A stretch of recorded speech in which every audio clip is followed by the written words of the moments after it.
Hello guys, so ngayon nandito ako ngayon sa dialysis ward. Nagda-dialysis ako ngayon. Ayan o, yan yung aking machine. Nagda-dialysis ako ngayon. So bali 4 na beses yung dialysis ko.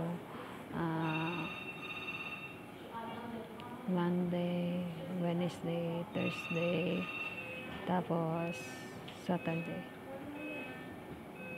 Ang bali 3 araw lang pahinga ko sa isang linggo. Halos dito na ako nakatira sa ospital. Lagi ako nga sa dialysis.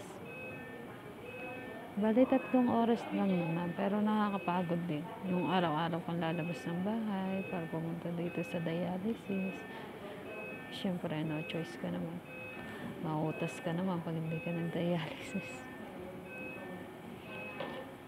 So, yun lang guys. Wala na akong ma-video kasi napapagod ako magluto. Hindi ako makapagluto ngayon. Saka hindi naman talaga ako magaling magluto.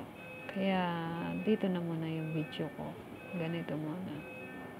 Yan. About sa dialysis muna. So, kadetective ko lang 2 oras pa. So, 20 minutes na yung nakalipas.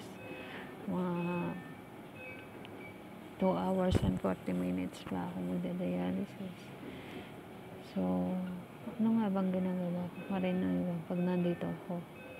Siyempre, pag minsan natutulog ako, pero hindi talaga ako makatulog kasi yung sounds ng machine, mga ganon. Dali kasi ako magising. Pero siguro pag pagod na pagod ako, nakakatulog ako.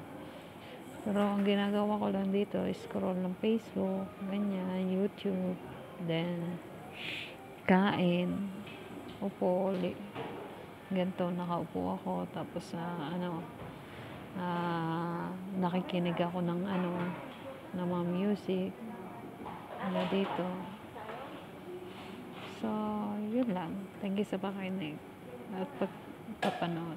Thank you for watching. Goodbye, guys. Thank you.